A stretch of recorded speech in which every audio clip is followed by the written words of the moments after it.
All right. And we're recording right now. Hey, everybody. It's about a few minutes after 6, May 12th. Welcome to our meetup. It's funny. I mean, the chat, somebody thought it was a gavel for the beginning. That's funny. Rachel, that was good. We just had some banging in the background before I hit the record button.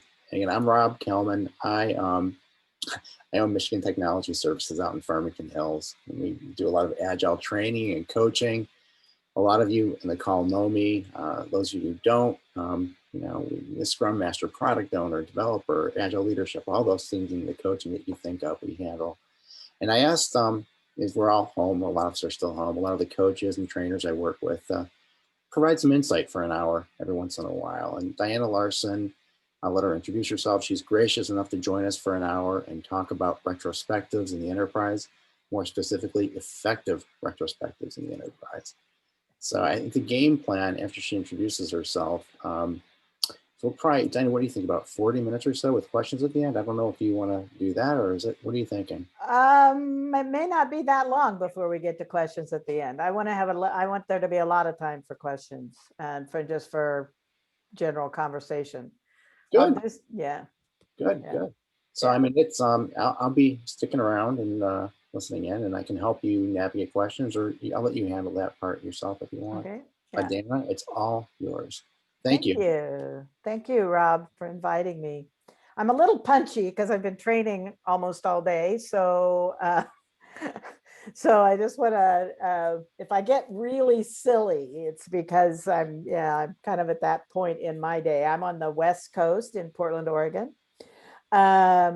As PDX is our airport, best airport in the US, wins that all the time. It's a great place to fly in and fly out of if I ever do that again. I'm Diana Larsen. I'm co-author of the book Agile Retrospectives, Making Good Teams Great.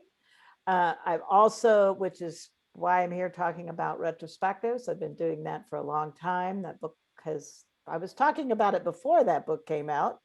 And that book came out in 2006. So I've been talking about retrospectives for about 20 years and thinking about them and working with them. So, and then I also have written a couple of other books, the Liftoff, Start and Sustain Successful Agile Teams, which is about how do you give teams not sort of assess sort of after they're going along for a while and help them improve, but how do you give them a really good start so that they can do what they need to do to get going. And then set a tone for collaboration and so on. And then also a book called 5 Rules for Accelerated Learning, which I was going to include tonight, but I'm decided to save that for later. But the through thread in all the work that I have done is about team and group learning.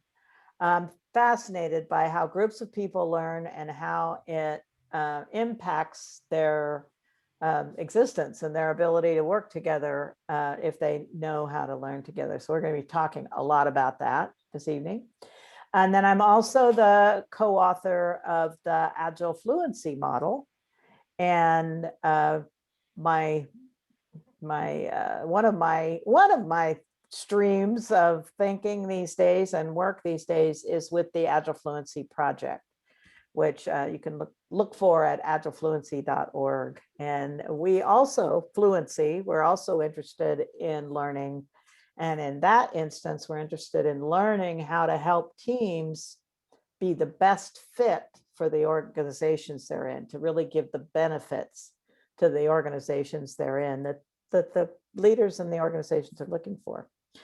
So that's about me. I started working with teams in the 1980s and in organizations that were making the shift from individual contributor structure to team-based structure.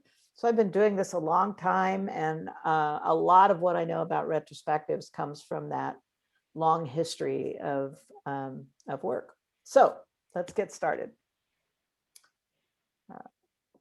So I'm going to really talk about sort of 3 separate things. Why do we do retrospectives? Why is this important? Why is it important at the enterprise level?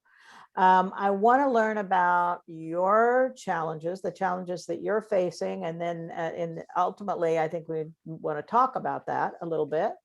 And then I also want to talk about, so how do we specifically think about applying retrospectives in enterprise applications? How is that the same and different? So that's what we're going to be talking about, those three big things. And then I hope we can have some really rich conversations as well. So the way this all got started is a colleague, a friend of mine named Norm Kurth, wrote a book, actually was doing the work, and then wrote a book called Project Retrospectives, a handbook for team review. And I highly recommend that. But that book was really about, it reflected what was going on in the 80s and 90s. It was at the end of a long project. I mean, one retrospective I did while I was associated with Norm was 3 years, over 350 people had been involved. And in the end, they delivered something that their customer kind of wanted, but it wasn't really quite right after 3 years. And so we did a retrospective there. So the project retrospectives were intended to happen at the end of a big waterfall effort like that. And then mostly to talk about why didn't this turn out the way we wanted it to, or the way we thought it was going to, and what can we do in future big projects like this to make it different. So that's what I had been doing. And I was also interested in doing some work in the total quality movement and lean, and their interest in learning was always interesting to me. So when the Agile Manifesto came along and the signatories had a second page of principles, Esther and I both noticed that principle 12 was, at regular intervals, the team reflects on how to become more effective, then tunes and adjusts its behavior accordingly. And we said, well, that's a lot like retrospectives that happen at the end of a project. And we thought about that. And then we talked with some other colleagues, and there were some folks in London, actually, who were doing something very interesting that they called heartbeat retrospectives. And they said it helped them understand the pulse of the work that was going on their extreme programming teams. And so long story short, Esther and I, working with some of those other folks, decided to write our book, because none of the methodologies that we saw were talking about the how. There were lots and lots of practices. None of them were focused specifically on doing this principle 12. The assumption was it would just happen. And Esther and I knew that wasn't true, so we wrote a book. So at regular intervals, the team reflects on how to become more effective, then tunes and adjusts its behavior accordingly. And of course, the Agile Manifesto did not spring, out of whole cloth out of the heads of all the signatories. They all had been in different companies, some of which were also looking at quality issues. And they were influenced by the idea of continuous improvement that came out of that quality issue. So you're done. So the American Society for Quality had a definition of continuous improvement: an ongoing effort to improve products, services, or processes, seeking incremental improvement over time, or breakthrough improvement all at once. And a lot of us are familiar with the term Kaizen. That's that incremental improvement. And then the breakthrough, the transformational moments, we call Kaikaku. And so contributing to that continuous improvement and continuous learning, an ongoing learning process that seeks to incorporate lessons learned from the results of already implemented changes or experiments into a continuous improvement program. So continuous improvement relying on team learning. And that's what retrospectives are all about. How do we look in the present at our immediate past history, some chunk of that, and say, what happened there? What can we learn from that?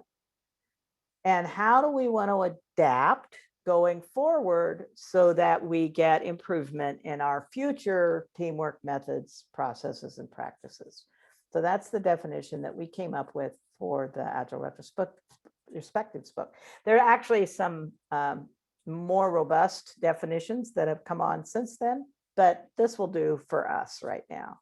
A focused examination in the present, where the team expects and learns from the past in order to influence and adapt for the future.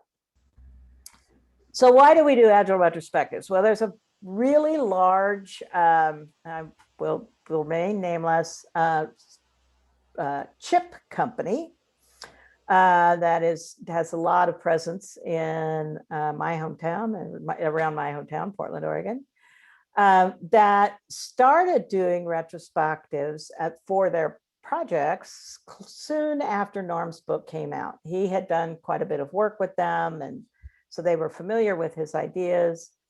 And they started looking at, when they did these regular retrospectives, when they started doing them, not just at the end of projects, but on an ongoing basis throughout, what happened? How did that make things different?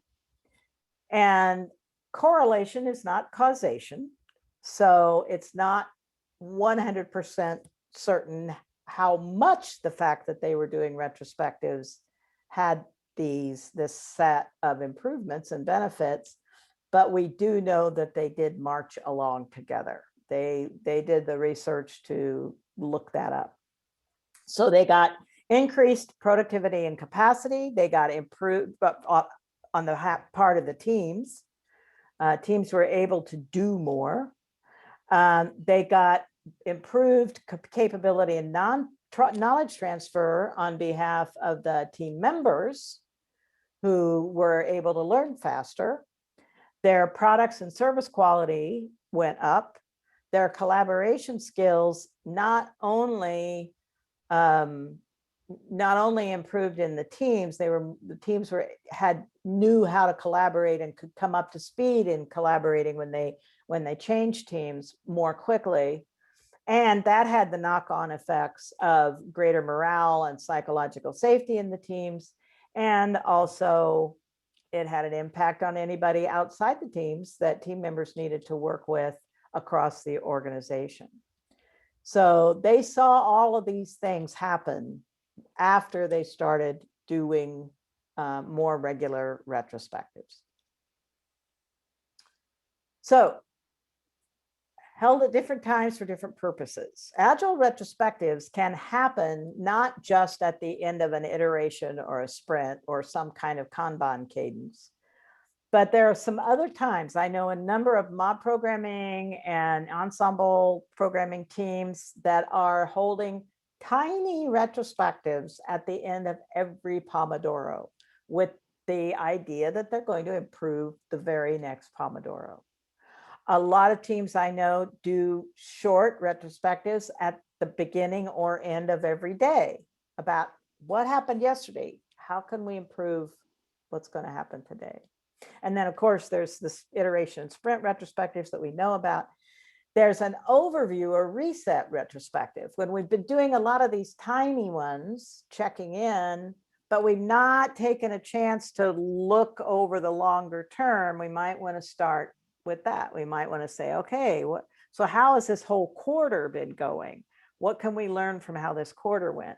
And certainly releases are obvious, and that pulls in everybody who's required to get a release out the door, not just the team. We can still do retrospectives at the end of a project or on the delivery cadence. And then also we have what Linda Rising named surprise retrospectives, which is when something in the environment changes drastically. that's often a good time to hold a retrospective to help adjust and move into whatever the changed future is going to be. Linda named this one after she worked with a group who were a part of having an acquisition happen in their company, and then all their team jobs got moved offshore, and they needed to take some time to plan a new future. It wasn't the future they thought they were going to get wasn't the future that was now in front of them. So you can hold retrospectives anytime and for all kinds of different purposes. And that means that it's not only tied to software development. You can adapt retrospectives to use in any kind of instance in your organization. There are books that actually talk about retrospectives more broadly across the organizations. Glenda O. Yang and Royce Holliday have written Adaptive Action. It's a version of retrospectives that has to do with how you're managing your organizational change. Jutta Eckstein's written a book on a similar topic, how to use retrospectives to help you accomplish planned organizational changes. There's Norm's book. Jesper Boeg has written this book where he is using the Toyota kata, the improvement kata through Toyota, and bringing that into a team level. And then Madhavi Ladala has written Retrospectives for Everyone. She's created some what we call metaphor retrospectives, which are where the team sort of tells itself a story using some of her techniques. Those are fun. So the thing about learning, about doing a retrospective, is you learn something about that immediate past. The team comes together and they learn something about that immediate past that wasn't necessarily apparent to each individual team member until they share all their stories and begin to see the patterns between and among their experiences. Then they begin to be able to learn together from that experience. And the interesting thing about learning is once we learn a thing, whether individually or in our team or in our organization, if we really learn it, really take it on, it really, we have that new skill and we are applying it, that means we are changed. We can never go back and be the people or the team or the organization that didn't know that before. I mean, take a huge, huge turnover for that to happen. So learning causes change. And then as we encounter our changed environment as a result of what we've learned, we discover new things that we need to learn. And so it's a virtuous cycle, learning and change, if we do it right. So the work that we do in retrospectives it requires a number of different kinds of collaboration. It requires reflecting together, thinking about what happened, bringing that to the surface, kind of making it present, then looking at it, looking at the patterns, what is there to learn there, thinking about it, analyzing what are the implications of what we've just learned, and then making some decision about what that tells us about if we want to make adjustments going forward. Do we want to adjust our behavior? Do we want to adjust our practices? What do we want to adjust? Do we want to try an experiment? Or, let's, now that we've all talked about it and we understand it better, let's wait and see. Let's let it ride. But that needs to be a decision to do that and not just have it be inertia, because that is then moving to action together. We're going to try to maintain the status quo for another sprint or whatever it might be. And we're deciding that together. So that's the work of retrospectives, is taking a group of people through that learning process. And if you think about it, that's the same process that goes on in our heads individually in a split second when we make all kinds of decisions all day long, every day. The thing is, most of us don't know automatically how to do that as part of a group. And so we need some external structures and process to help a whole group go through that sequence together so that it actually makes a difference. So one place that we want to think about doing this is on the challenges that we face. And here's where I had put that spot in the agenda for you. What is something that you would like to see? What's a challenge that you're facing in terms of moving retrospectives into the wider enterprise, into the organization? Where would you like to see them there? Or, you know, what else is on your mind? Why did you show up this evening? To learn about effective retrospectives across the enterprise. So what's the question on your mind or the comment that you want to make? Drop that into the chat. And I'm going to take a little drink of water.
All right.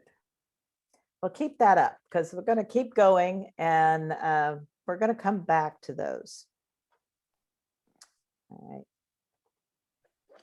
So the way Esther and I figured out for doing that process, doing that reflecting, learning, thinking, deciding, and moving to action together is this flexible framework, this 5-step retrospective. Now, it doesn't, you know, the iteration should be much bigger than the time. This is not a representation of equal time for the iteration and the retrospective. It's more a representation of the flow that makes it possible to read. So you've done the work and then you come together for a retrospective, and we start with setting the stage.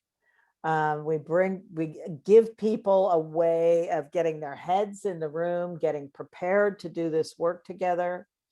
Then we gather data. There's lots of different kinds of data we could gather, and the kind of data that we gather depends on the focus of the retrospective. What is it that we've come together to really look at and examine? And then out of that data, we begin to look at the patterns in that data, we begin to generate insights. We think about, what does this mean to us? What are the implications of this data? Does it give us any, does just even looking at it give us any insights? Those kinds of things.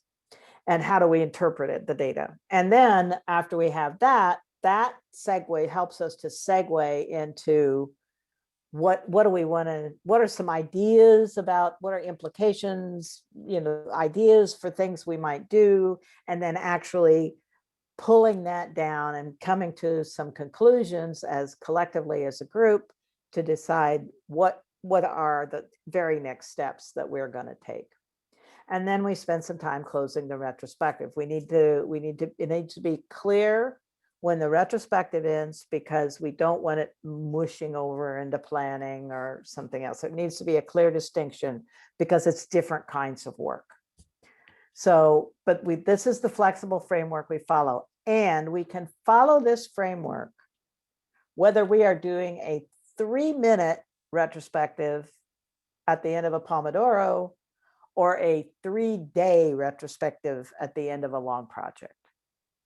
We still follow this set of steps. And another step, which is, and how do we move to action? Like moving to action is actually the next step after this, but it just happens outside of the meeting. So one of the things we start with is this idea of Norm Kurth gave us this retrospective prime directive. Regardless of what we discover, we understand and truly believe that everyone did the best job they could, given what they knew at the time, what information was available to them, their skills and abilities. Were they working on something that was a good match or not? The resources available, what kinds of support, equipment, other kinds of resources were at, that were required for the job were also available to the person or the people. And what else was going on in the situation? Were there constraints? What was their context, and so on? So what this does is the beauty of the retrospective prime directive is that it moves retrospectives from being the old style post-mortem blame session. The focus being, who can we do? Everything went wrong. Who can we find to pin the blame on? And then everybody involved getting really busy at making sure it's not them. This moves this discussion out of that blame session into an examination of what's going on in the system. Edwards Deming said, it's all about the system. People's behavior is driven by the system that they're in. So, and so everyone may show up doing the best job they could do that day, given all of these systemic influences. I don't know anyone that I have talked to who said, I think I'll go to work and do kind of a crappy job today. I think I'll go to work today and see if I can derail my team. Nobody does that, although we always harbor suspicions about some folks. No, given the information and the match skills and so on, people come to work thinking they are going to do the best job they can. Now, it might not on any given day reach their independent standard of their day when they were at their exceptional best. And it may not, the best they could do that day or that week or during that sprint might not even be adequate to what the team needs. But it's not about the individual. It's about the system that we have created as a team and as a department and as an organization that influences their behavior. So that is the beauty of one of the beauties of all the things that Norm Kurth gave to us with his book, Project Retrospectives, is that shift away from thinking of these examinations as opportunities to blame each other or to cover ourselves so that we don't get blamed, into thinking of it more as a systems issue. And that's where we go with retrospectives. So another place that I've been thinking about retrospectives a lot is with the Agile Fluency model. And you may or may not be familiar with it, but it's the model that James Shore and I created to talk about sort of the varieties of Agile team behavior that can be of benefit to their organization, and that not every organization needs the same benefit even from every team in their business, but there are differences. And so one of the things that I've thought a lot about is, how do retrospectives change when teams are in the focusing zone versus in the delivering zone versus in the optimizing zone? because different teams need different retrospectives. And that's certainly true when we start taking it outside of software. If we're doing a retrospective with an HR team or a marketing team or sales team or something else. So one of the things we start with is getting everyone on the same page. And this is an example of an enterprise retrospective. I did a very big room retrospective I led with an organization that creates evaluations for school districts on how the students are doing and how the teachers are doing and so on. And they have a lot of software involved in that and a lot of analysis involved in that and a lot of teams that need to work closely together. So this is a group of, I believe there were 6 teams this day. I think I'm only partway through the room. And this timeline up here, if you can barely see how the sticky note colors change, this is a timeline that represents a swim lane for every one of the teams involved here. So not only did each team look at their table at the swim lane that they created, we then hung the timeline swim lane they created, but then we hung all of those on the wall and began to look across the teams at where things impacted and how things moved, how information moved from one team to the other, and so on. So a enterprise retrospective follows the same pattern, the same retrospective framework as you do for a single team. It just, when there are more people involved, it just takes longer, and and if it's looking at a longer period of time, it takes longer, and so you end up needing to spend a little bit more time to get the kind of coherence that you need out of the whole group. Here's another thing that's can be pretty useful: the circles and soup. We often do this with teams that are struggling with a lot of issues going on in their team that they can't seem that, like wicked problems that they just can't seem to get a handle on. We'll ask them to write all the aspects of that or all the issues that they're facing on sticky notes. And then we say, okay, which of these things can you actually do something about? Which do you control? Which can you influence? And teams can often influence more than they think they can. And which is out here in the soup? Which is the culture, the structure, the policies, the procedure manual, all the things that get imposed on the team from the larger organization. And that is still impacting the team, that may still be creating impediments for their work and so on. And then once we do that, then we come back and we say, okay, so here's where the team can take direct action. They can actually just decide they want to do something about it. And that's probably the best place to start. Take care of everything that you can take care of. But be aware that there may be some persuading or recommending action you need to do to the parties that are out here in this next circle out, where you have more influence than you know. And how might you go about persuading a change to happen there or recommending a change to happen there? And then out here, how will you decide on a response action that will help you cope, a workaround for you and your team when you're trying to cope with what's going on in the soup? So it's a way of looking at taking the team perspective and look outward to the enterprise.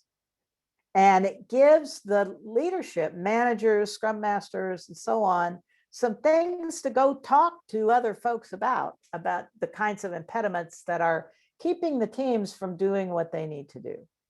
So in the olden days, when we could get together, we did this with sticky notes, and that was a lot of fun. And on a whiteboard or on this looks like this is maybe 2 flip chart pages taped together, big, really big. And you can find examples of these online. If you go online and you look up Circles and Soup, sometimes they cite Esther and I as the source, and sometimes they don't. But what's more important is that these ideas get out there and are helping folks. So there's a lot of places online where you can find activities like Circles and Soup that facilitate that interaction between the larger enterprise and the specific team that we may be working with. Game storming is the source of that one, evidently. So the other issue here is, after we do this, and this showed up a lot in the chat, is how do we make sure that those actions happen? How do we incorporate those experiments and improvements into the next piece of work that we're doing? That's how we sustain the learning. That's how we keep the learning alive and interesting, and how we make sure that we're actually moving along to improvements as in the way that we want to. So we're testing hypotheses, we're running experiments, we're following through on our intentions to action. And if we are not doing that, we are actually not fully doing everything we need to do in the retrospective. So part of the retrospective happens after the meeting. So there are lots of online resources to look for all of these different kinds of activities and different ways of thinking about this. Retromat, if you're an experienced retrospective facilitator, that's a really good place to look for ideas for how to design a retrospective and put it together following the five steps. Retrium is a good place for brand new Scrum Masters, people who haven't done a lot of retrospectives. They give a lot of help in how to do that. Consultants and folks who are doing more maybe organization development kinds of things or organization design kinds of things can look to all the activities and opportunities available at liberatingstructures.com. Funretrospectives.com might have become Nido. I'm not sure. I think that might have a new name. There's also a retrospective wiki. There's a retrospective LinkedIn group, which is all people who have facilitated lots of retrospectives and who want to talk about that. And then the Agile Alliance, just in the last year, has started a member initiative called Principle 12. And Enrico Teodi is the director there, and he's providing a lot of really good information, and he's a good person to follow if you're interested in retrospectives. So we also have books. So we also have books that people might be interested in. There are ebooks on LeanPub that are about retrospectives. There's to improve your 50 quick ideas to improve your retrospectives, the Retrospective Kickstarter. Retromat has a book there, as well as their website. Getting Value, Retrospectives for Organizational Change, that's Juta's book, and there's Willem's and my book, The 5 Rules for Accelerated Learning. Then there are also like regular books from other publishers than LeanPub. And certainly if you don't have any other books on your shelf, I recommend Agile Retrospectives and Project Retrospectives. Most of these other books here, I have been engaged in or have written a foreword for or something like that. So I know the quality of these books. They're all really adding to the conversation that we need to be having about enterprise retrospectives. So let's move on to questions and comments. If we aren't already connected on LinkedIn, I'd love to connect with you. And if you want to know more about Agile Fluency, you can write to info@agilefluency.org. And on Twitter, I am Diana of Portland. So let's first look at the questions now go back and look at the questions that you dropped into the chat and pull out the ones that you think, Diana didn't talk enough about this, and just highlight it and let's have a conversation.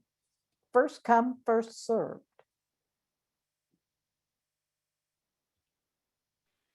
Anybody who wants, you can use that little raise your hand button and we'll call you out if you're not comfortable. Yeah.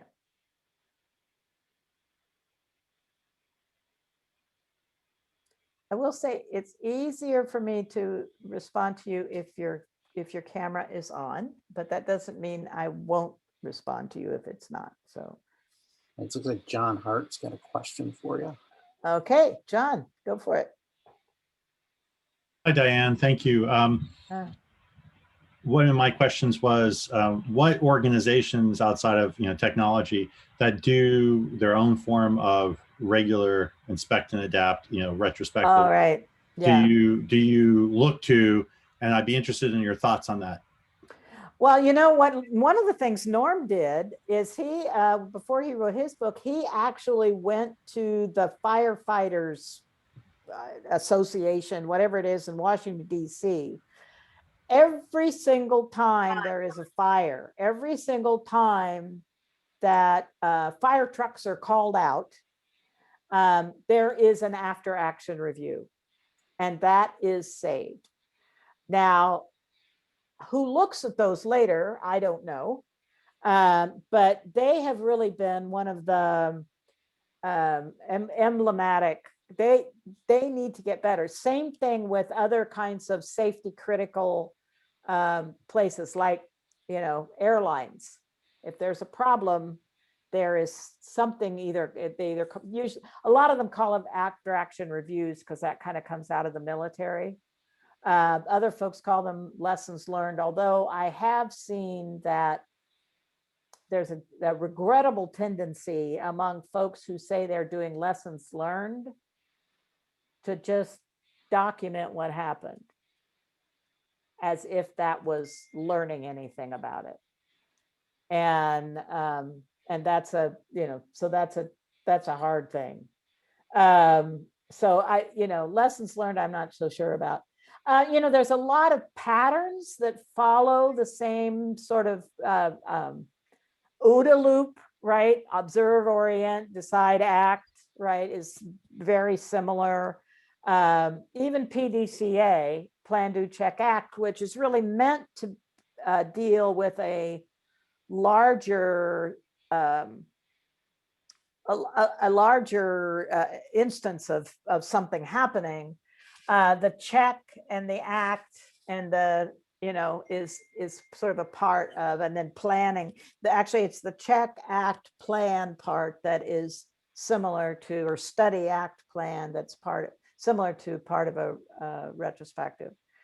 So there's a lot of folks have looked at this. A lot of the patterns are similar. We created one that we thought would be helpful to folks who largely had not facilitated meetings, didn't know how to facilitate meetings, and we wanted something that was meaningful for them. The Toyota improvement kata is another one that I think can be really helpful and useful. It's looking at what's going on, setting a target for the future, then figuring out what steps we're going to take to get there, right? Very similar, very similar. And so, yes, there are a lot of them out there. I personally don't care which one of them you use. I just want you to make sure that you learn from your experience, actually think about it a little bit before you decide what you want to do about it, and then actually do something. Oftentimes I'm called in to review the boundary meetings in an organization. Come in and look at across a number of teams, how are they doing their sprint review or their product demo or whatever thing they're doing around that, and their retrospective, and then their planning session. And one I went to not that long ago, they were pretty apologetic about the fact that they really didn't have enough Scrum Masters or coaches to work with all their teams, but they were very high on the fact that they had product owners who could serve both roles. And so I was in with a team that had somebody who was both a product owner, who had the duties of both a product owner and a Scrum Master. and was convening their retrospective. And this was a team, this is before all the work from home. So every team member came in, left their desk, came into the room, was sitting there. They had the advantage of being co-located. And what this person did was pop open their laptop, plug it into the display in the room. They were the only one that had access to any kind of input. Opened up the Jira and Confluence, where there were already 2 columns that said, what went well? What do we want to do differently? Said, asked for ideas to populate those 2 columns. Said, thanks. Anything anybody wants to appreciate? Oh, it seems like we have some time left over in this retrospective, and I have a few stories I would like to do a little more refinement on. Maybe we could spend the rest of our time on that. That's where that product owner and scrum master made them not do a very good job of either, right? So I had been through a bunch of teams doing something similar, and that day I snapped. And I just said, could I ask a question? And they said, what could they do? I was sitting there. So they said, sure. And I said, were you going to do anything about any of those things in those 2 lists? Are you going to do anything to make sure that you keep doing the things you're doing well? Are you going to do anything to adjust and adapt to those things that haven't gone so well that you'd like to do differently? Right now, this whole time, every person on the team was like sitting back in their chair doing this. Right. The minute I said, were you going to move any of those things into action? They all sat up and sat forward. They were like, yeah, we never get to actually do anything. I mean, I didn't have to say another word. And they walked out of there with action items. And I stayed after to kind of, pat he was very young, the poor little scrum master product owner on the head and say, would you like to talk about what just happened? But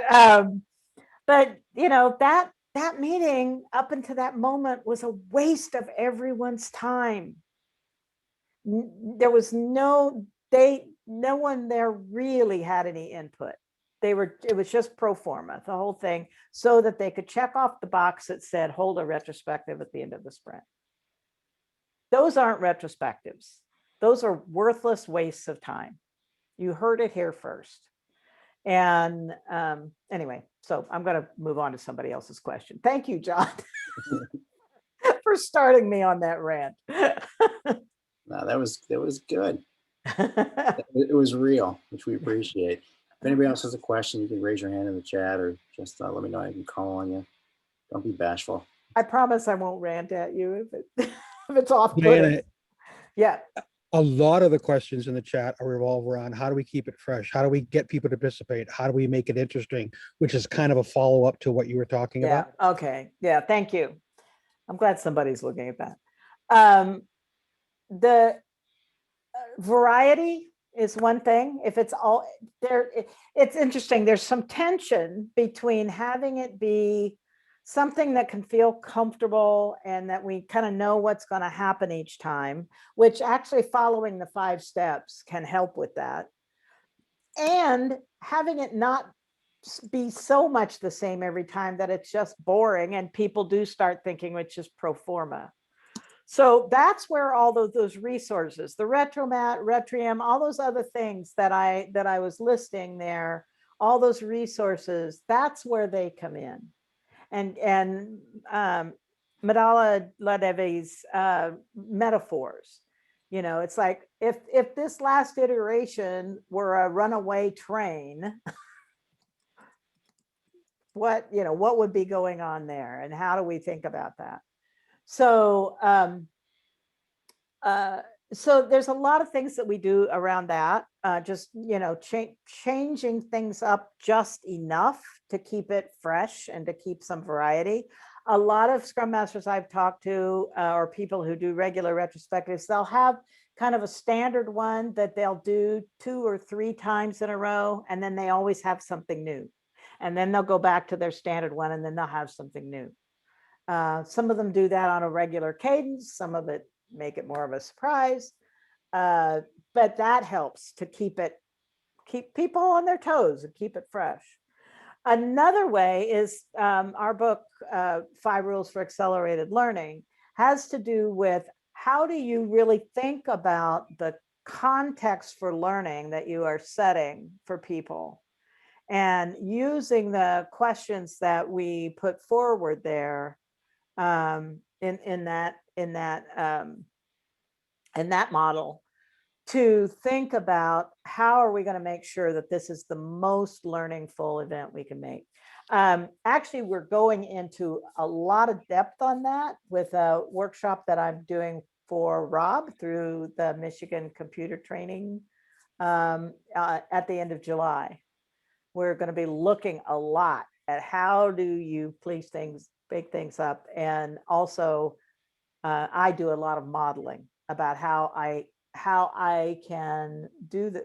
We were talking at the opening, it's like how to encourage people to turn on their cameras. Well, you have to give them a reason to turn on their cameras, right? And so how do you do that in a way that doesn't seem artificial, that's sincere, but that also helps people to turn their cameras on? You know, this time of night, I figure people are having dinner. There's all kinds of reasons to not have your camera on. But at work in a retrospective, it's a different story. I would be a lot more on my toes about making sure that that's a part of it. One of the things that that's one of my latest favorite enthusiasms is the idea of hand signals, learning about hand signals to use in meetings like this and in retrospectives and so on, as a human tool to communicate with humans, as opposed to doing that, which is so intentional and unspontaneous and so on. So, I mean, it's a technical solution to a human problem. We want to draw attention to ourselves so we can speak, but how much better to have a human solution to that? Like, if I could see anybody doing this, it will catch my eye.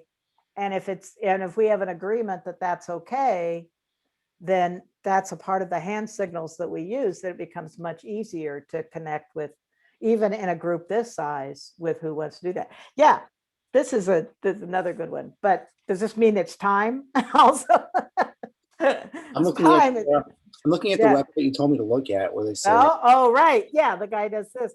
If you don't necessarily want to say anything, but want to agree with what's going on, doing this, right? So there's a lot of techniques out there. And the trick is to find a group of other people who are also interested in keeping their retrospectives fresh, and then beginning to exchange information and show up for the training in July. So that's the end of our hour, I think, isn't it? Yeah, we got like 1 or 2 minutes if anybody. 1 or 2 minutes. Okay. 1 or 2 more questions, tops. Yeah. Seraphim, you have a question here? Yeah, I have a pretty straightforward question. It shouldn't take longer than minutes, but how do we encourage more participation and team-wide communication from people who aren't as talkative, or what my team likes to call the developer personalities? A lot of my research on this says to make it a game, make it fun, but how do I empower the introverts without trying to change people's personalities? Well, it depends on what kind of platform you're using. One of the reasons that I like Zoom, that for my meetings and for the things I do, is the breakout rooms. Now, more of the other platforms are starting to incorporate that. So, but I have known for a long, long time that no matter how introverted a person is, more than likely they can speak to 1 or 2 other people. And so if I had a team full of folks who were, more reticent, less likely to participate, I'd be leaning on breakout groups a lot. I never put 2 people in a room, because then if somebody leaves, that other person has to sit there alone. But 3 people in a room, have a conversation, And then one of them who's the most willing to speak up is the one that reports out their findings. So that's one way. It's like make a setting where the people who usually don't talk can feel more comfortable talking, right? So it's those kinds of things. It's thinking about sort of turning things on their head, thinking about them in different ways, thinking of it from the participant's point of view, as opposed to from my point of view, what I want to see happen, but what do they need? What do they need in order to be able to participate? And, you know, for a lot of very introverted people, what they need is not to be confronted by this sea of faces. I also try to incorporate opportunities to have video on, video off. I want there to be video on part of the time because I want to be able to see how people are reacting. But I'm more likely to get that if I let people know that it's not going to be videos on all the time, particularly if the nature of all the rest of their work is screen time. Right. So I'm actively looking for more solutions. How many of you have ever led a retrospective? For those of you who've got your well, wait a minute, I'm going to tell you how to tell me. Take a piece of paper or a sticky note or something that you have in hand and put it over your camera. Yeah, turn your cameras on for this little part. Yeah, well, so this will work for the people who have their cameras on.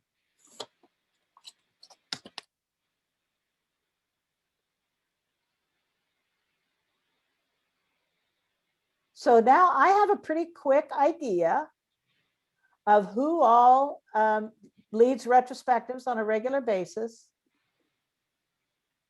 And we all have gotten some relief from just staring at all these faces, right? It gives us a moment of relief and it kind of makes a quilt. I mean, it feels there's a humanness about it that that happens. And so, and I picked that up by going to somebody's webinar. They had everybody do that. And I thought that the thing about so much of our meeting time moving online is we have to figure out how to make online work for us with all the things that it gives. I could never do that in a room where we were all co-located. I mean, I'd have to do raise hands or something, and I wouldn't get to see that wonderful splashes of color and all that. This is the only way I could get that, right? So for me, I'll leave you with this analogy. For me, it's the Carob chocolate analogy. How many of you have been encouraged at some time or another to take a bite of Carob because it tastes just like chocolate? Only it doesn't have all the bad stuff that somebody thinks is in chocolate back in the day when people thought chocolate was bad, right? The thing is, you have to like Carob for its own sake. You can't try to turn it into chocolate because it just doesn't work. It really doesn't taste like chocolate. It tastes like Carob, right? And if I can learn to like Carob in the same way that when I was in my teens, I learned to like mushrooms. No, wait a minute. Let's see. Which kind am I talking about here? The actual culinary mushroom kind. If I can do that, then I can use Carob in good ways and maybe in ways that I couldn't possibly use chocolate at all.